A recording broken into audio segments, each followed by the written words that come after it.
All right, so thank you for tuning in to Chompin at the Bit. This is episode 46. This episode, we're going to go ahead and take a look at the rest of Week 10 in the NFL. Go through with Sunday plus Monday game. Give you, my normal preview that I do, where, we'll look at top 5 games to watch. For the fantasy owners out there like myself, some key notes with injuries and even those who may play. Also give you a bold prediction for this slate, the rest of the slate of the games, the rest of my Week 10 picks as well. So should be a fun one. Hope you enjoy it. And we'll go ahead and get it kicked off with the note that I usually start off with. It's another week where all the games are expected to play as scheduled.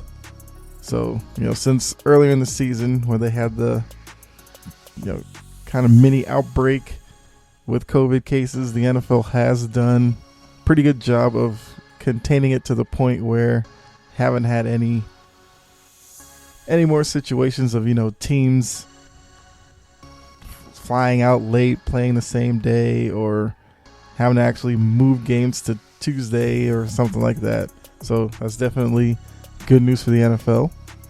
Because I did talk about a few episodes ago where the NFL has put in a provision that if they do, have to cancel some more games, then they're going to have extra playoff spots built in. So if it continues this way, won't have to worry about that.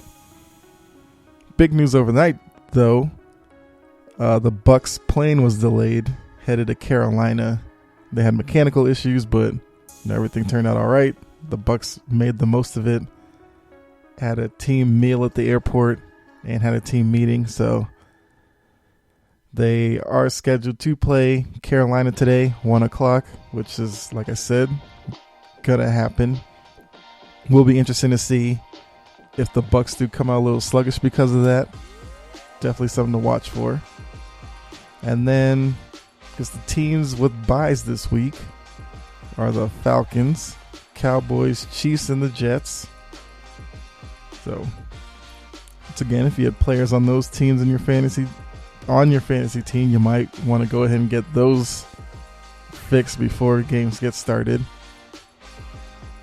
And on to some other news and notes with key injuries.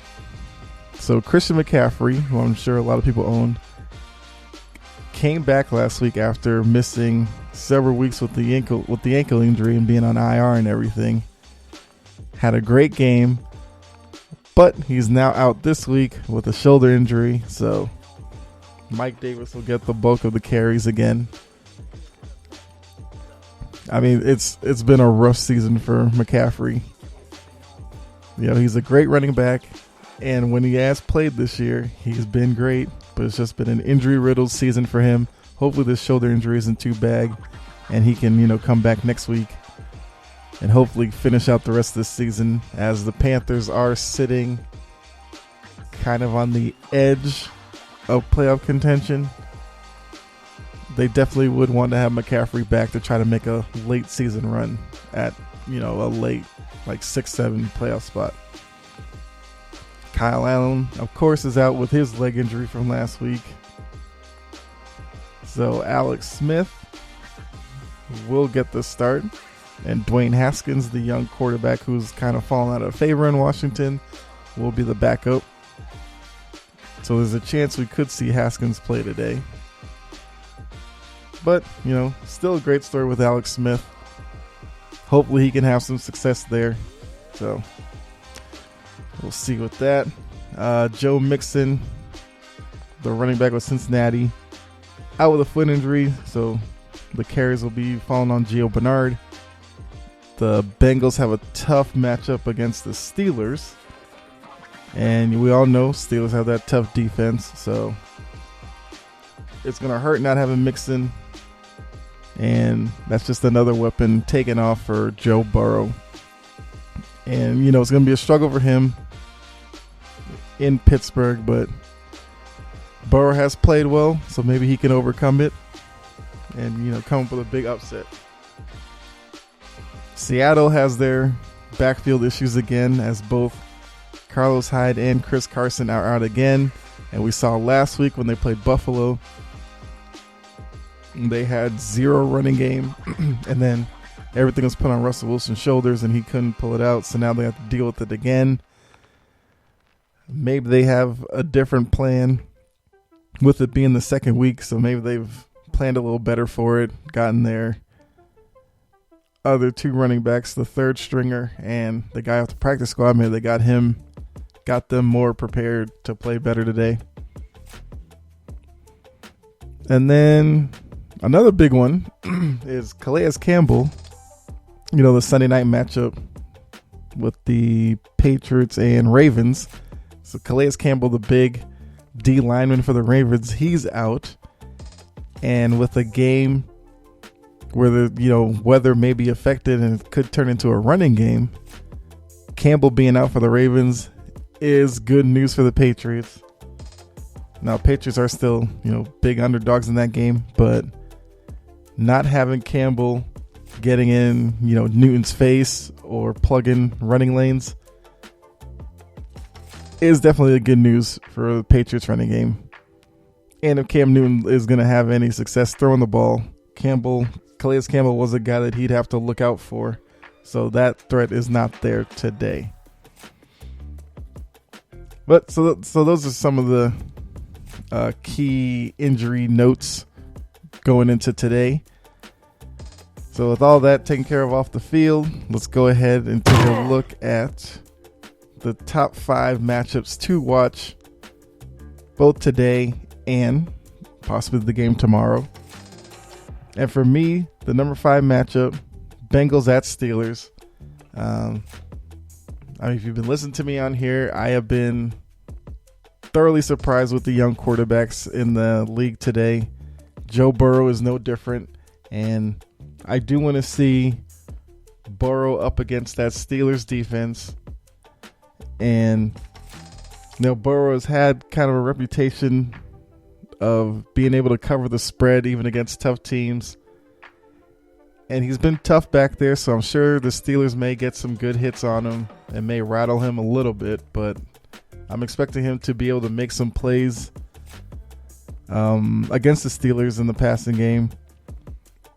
Maybe he can do what Garrett Gilbert did with the Cowboys. And, Garrett Gilbert had a decent day against the Cowboys, and the Cowboys were able to keep that game close, just that Gilbert couldn't make plays late in the game. If the Bengals find themselves in that same situation, I would expect Burrow to be able to, possibly pull out a big upset for them. Because I would trust Burrow over Garrett Gilbert. Nothing against Garrett Gilbert, but Burrow is a better quarterback. And see if maybe AJ Green could, have a big day. Because it seems like it's been a while since AJ Green has really made any. He's dealt with injuries the past few years, but he has been relatively healthy this year. But it just seems like we need to see some vintage AJ Green. And what better day than today against Pittsburgh for AJ Green to show out. So that's definitely something I want to watch. And then even on the other side, Big Ben struggled a little bit against the Cowboys. The Steelers as a whole struggled. Maybe they played down to Dallas. I don't know. But with this being a divisional game, see if Big Ben and the rest of that offense can bounce back as well. So that's my number 5 game to watch. Number 4, I'm interested in the Bills at the Cardinals. Once again, if you've been listening, I have been a big fan of the Cardinals with Kyler Murray. I liked his development this year coming off of last year. And then Buffalo is 7-2, but I feel like there's still a lot of doubters about whether Buffalo is a good team or not. And it does seem like they are primed to win the AFC East this year. But yeah, it's just something about Buffalo that is still keeping the doubters away from fully committing to them as a legitimate threat in the AFC. And, you know, beating a Cardinals team that's 5-3 on the year. And, yeah, they're a decent NFC team. So if they could go out to Arizona and beat them on the road, I think that would do a lot in terms of changing the narrative with the Bills. Cardinals, it'll be a chance to get a key AFC win. And Cardinals had a tough loss last week, so it'll be a good chance to bounce back. And then with Seattle playing the Rams today, it's a chance that the Cardinals may be able to slip in and at the end of the day be number one in that division. So definitely a lot to play for there. And even for the Bills, they have the Dolphins coming up behind them. They're a game and a half back, so the Bills want to keep their divisional lead as well. Number 3, speaking of those Dolphins, I have the Chargers at the Dolphins as my number 3 matchup. And this is strictly because, the Chargers are only 2-6. Dolphins coming at 5-3. But Herbert, another one of those young quarterbacks I've enjoyed watching. You know, he gets his chance to go up against Tua, and Tua has become the new it story around the NFL. As now that Tua's finally getting his chance, he is showing, why the Dolphins used their first round pick on him. And as they opened up the playbook last week for Tua, Tua showed his mobility, his ability to make plays on the run. And the Dolphins are kind of a hot team right now. And if they can get this win, they go to 6-3. And depending on what happens with Buffalo, they could find themselves in prime position to, maybe overtake Buffalo for the AFC East crown. And then for the Chargers at this point, they're not really looking at playoffs. They're just looking for more Herbert development. And maybe they can play spoiler going down these last 7-8 games for them and really start building towards next year. Find what pieces they can use around Herbert to, further clarify, draft needs and all that. So it's still these are still big games for the Chargers and Herbert's development. So I do want to see the Herbert versus Tua matchup. The number 2 matchup of the week, I've got the Vikings and the Bears. That's the Monday night game. And what makes this one more intriguing to me are the Vikings, because I know when the season first started, the Vikings were supposed to be kind of major players in that division, and they started off really slow. They had that blowout loss to the Falcons, and you remember I came on here and I was like, the Vikings are not who I thought they were going to be, and they've been the biggest disappointment and all that kind of stuff. Well, since then they've turned around a little bit, and after their big win against the Packers, now it's starting to look like they could be a team that makes a second half surge and finds themselves possibly back in the divisional race. Right now they're 3 games behind Green Bay, but they've already beaten Green Bay.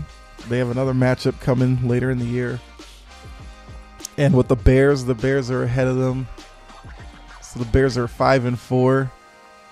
And if the Vikings have pulled this off, Bears go to 5-5, Vikings 4-5. And with the NFC, there aren't a lot of great teams in the NFC, so the bottom part of the playoff picture is wide open. And, if the Vikings pick up this win, get another win, get back to 500, they may find themselves in a position they didn't think they were going to be in early in the season, where a playoff position may be right in front of them. And plus, I do want to see Kirk Cousins, who has the reputation of not performing well on Monday night. I want to see, in a game that Minnesota definitely needs, the pressure's on. Can he step up for that team and, help lead them to a win. Bears got to see what kind of quarterback play are they going to get, because it's been a major struggle. Trubisky and Foles. So can they kind of stop the bleeding a little bit on their season? Because remember, early on, they were in the lead of that division after like the first few weeks. And some people thought the Bears could be the surprise team in the NFC. That's kind of been quieted down a little bit as they are falling closer to 500. And the quarterback play has just been subpar. But the Bears defense is still the Bears defense. You still have Khalil Mack to deal with. So I think it's going to be a widely entertaining game on Monday night. I definitely will be watching that one. And that all leads to the number one matchup of the night, of the day. And you probably could have guessed it if you saw this slate of games. But Seahawks at the Rams. It's a key NFC West matchup. The Seahawks coming at 6-2, leading that division. The Rams are 5-3, a game behind. So the Rams could pick up this win. They could leapfrog to the top of the division. Still, probably the toughest division in football, even though the 49ers are falling a little bit. But they've had injuries all season, so But yeah, Seahawks, Rams, and as I said with the injuries earlier on, the Seahawks don't have their backfield again.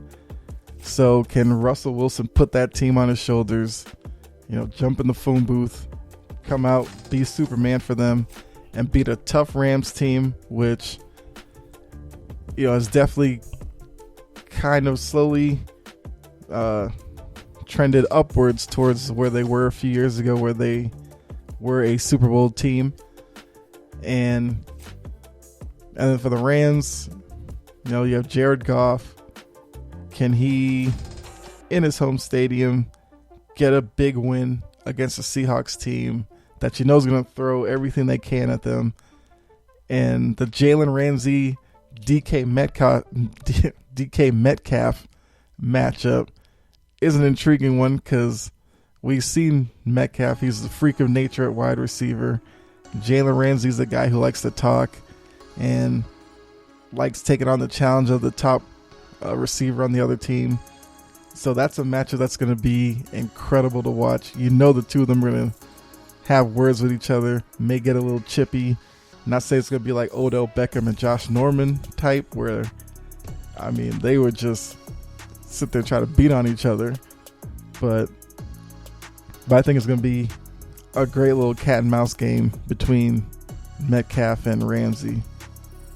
That alone is enough to watch. I guarantee you that. So I will be tuning into that game. And interested to see what happens. Because even with the Seahawks dropping some tough games here recently, I still like them, mainly because I feel like Russell Wilson can do more with less than most quarterbacks in the league today. And he's got to prove that definitely with no running game. So those are my top 5 matchups. This week was a little bit, I guess, tougher to get 5. The slate of games for this week wasn't as deep as the weeks before. So, but I still think I came up with 5 good ones to watch. You guys listening, you can let me know comment wise whether you think those are good ones or not. But looking at the games today, my bold prediction for today is, so the Seahawks and Rams, the game I was just talking about, the over-under is set at 55. I think they go over 55. I feel like the Seahawk trend of recent shootouts, I think that happens today. Because we know the Seahawks secondary struggles. It's probably the weakest part of the Seahawks team. And with Jared Goff, he has weapons on the outside that could definitely take advantage of that. And Goff is a talented enough quarterback to make plays in the passing game. Now, the Rams do like running the ball to set up Goff with his play action pass. So expect to see, we could even use this as a second bold prediction, but I believe between Wilson and Goff, both of them will have touchdown passes over, well, at least the threat is there that both have touchdown passes over like 40 yards. Whether it's Cooper Kupp, Robert Woods for the Rams, you have Metcalf, Tyler Lockett. So I think 55, I think they go past that easily. I could see both teams getting into the 30s in this game. So that's my prediction. The over 55 seems like a lock to me. But now that we've done that bold prediction, that kind of leads us into my Week 10 picks. So once again, if you're new or just need a reminder, I always do the Thursday night game, Sunday night game, Monday night game, Falcons game, Patriots game, and then a wild card game to get my 6. This week's a little different because the Falcons are off and the Patriots are the Sunday night game. So it gives me the opportunity to have actually 3 wild card games today. And it's going to be interesting. Some of the picks a little iffy about, but I'm going to go ahead and go forward with those. And once again, I want to get to 60% by the end of the year. I'm sitting at 27 and 26 right now. I do my picks against the spread, just to remind you. So, because it's one thing to just pick winners, but picking against the spread, give myself a little bit more of a challenge. So I'm 27 and 26, game over 500. 50.9%. Got some work to do to get to 60% by the end of the year. Running short on weeks now. So last week I went 4-2 after I had a couple of weeks of 2-4 and 3-3, and then another 2-4 week in there. So it was good to go 4-2 last week. Had an outside shot at going 6-0. Just want to say. But hopefully this week, maybe I could get another 4-2 week out of this. So go ahead. Let's get those picks going. So the Thursday night game, if you remember, I did take the Titans to cover as a 2.5 point favorite over the Colts. And we all watched that game. The Colts completely blew out Tennessee. So that's already a loss for me. And we'll recap this when I do my Week 10 review show on like Tuesday. But yeah, so starting off 0-1, but the rest of my picks goes this. We have Cleveland, and let's see, Cleveland is hosting the Texans today.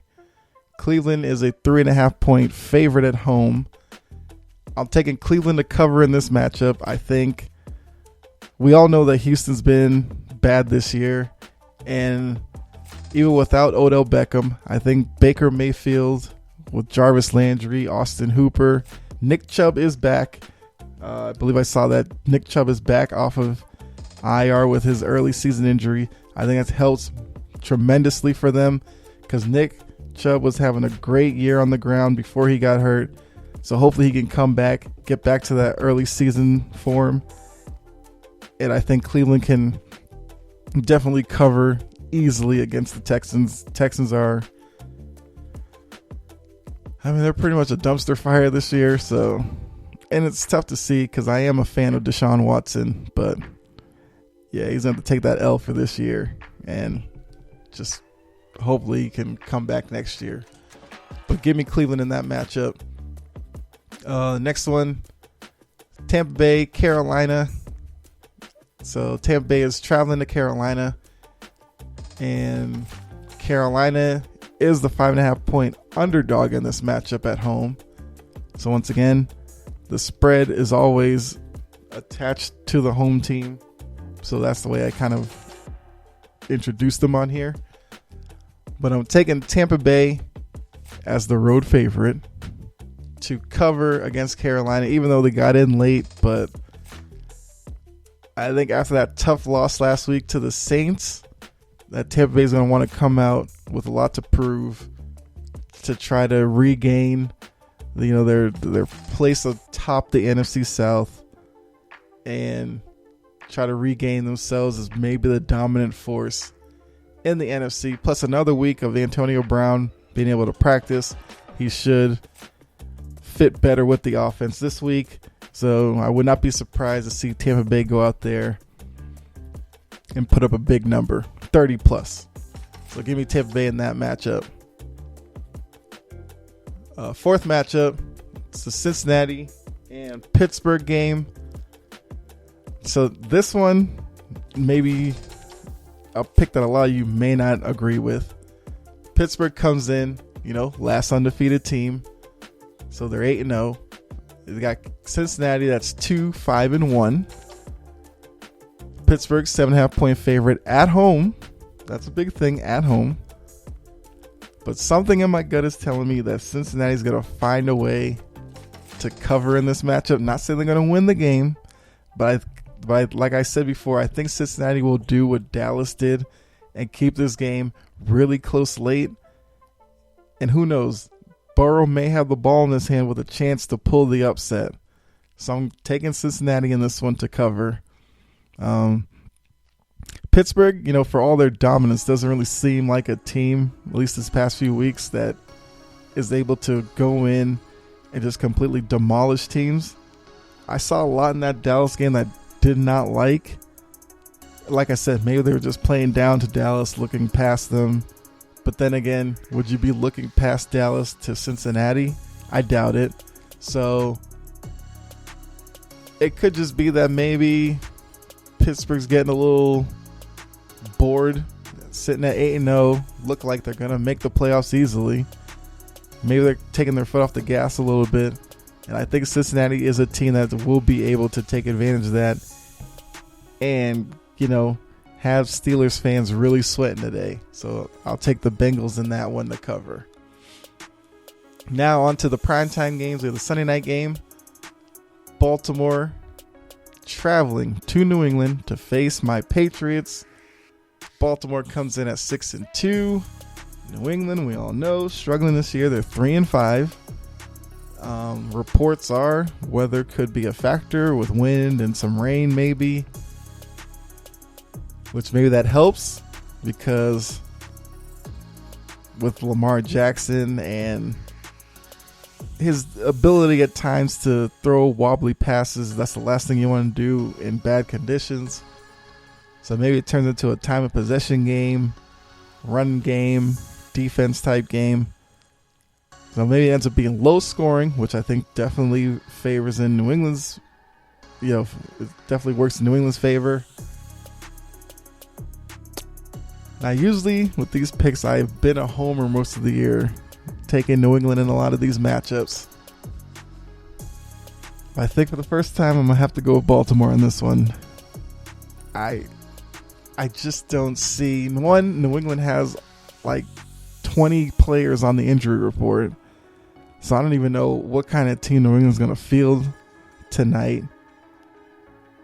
And with those concerns, I just think Baltimore, is a good enough team that they'll be able to go in there. The game could get ugly. But then again, I don't know. But I'm taking Baltimore in this one. Like I said, New England's a 6.5 point underdog. So that means I'm picking Baltimore to win by at least a touchdown. And I think I'll go with that. So I'll take the Ravens to cover over my Patriots tonight. Then the final pick of the week, the Monday night game, Minnesota traveling to Chicago to face the Bears. And as I said, Minnesota's 3-5, the Bears are 5-4. So these spreads I get off of ESPN, which they get from some Vegas whatever. But even the spread maker has Chicago as a 2.5 point underdog at home. So they're seeing kind of the trend here. And I kind of agree with them. I'm going to take the Vikings in that matchup to cover. I do think the Vikings will win the game outright. So Give me the Vikings in that one. Then just to recap, I'm taking the Browns to cover over the Texans, the Bucks to cover over the Panthers, Bengals, possible upset of the week, cover over the Steelers, Ravens to cover over the Patriots, and then the Vikings to cover over the Bears. So as I said, 4-2 last week, which took me to a game over 500.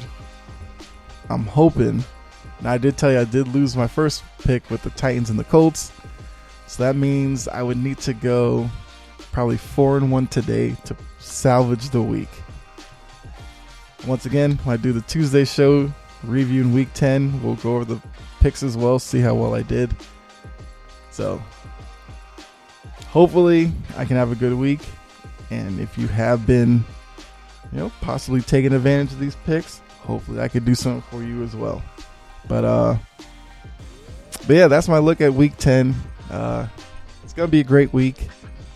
Hope you have a bunch of fun watching these games as I will. And for those of you who are new, thank you for tuning in again. Hope you had fun. Hope you enjoyed it. And I hope you will come around, listen to another episode, or you can go back, listen to some previous episodes. Because like I say all the time, I've been having a lot of fun doing this. And I hope you are as well. So thanks again. Those who've been with me, thank you as well. Like the show on the Facebook page, Chompin at the Bit. Follow the show on Twitter at Chompin Podcast. Both places you can interact with me. Give me some topics you want to hear, or give me your opinion on some things I talked about. We can basically use either place just to interact with each other. So definitely check those out. And wherever you're listening to this show, whatever podcast platform, definitely hit the subscribe button, please. It would help out a lot. So thanks again. Thank you for tuning in. And I'll definitely catch you on the next episode. And I guess with that, next episode might do part 2 of my NBA draft coverage. So if you listen to the episode before this one, I did look at the top 3 prospects in the NBA draft.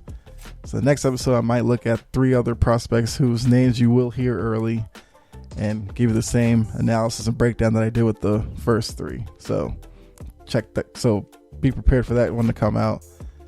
And it is a 2-episode day for you guys. So hope you find time to listen to both of them. But yeah, so I will catch you next episode. Have a good one. All right.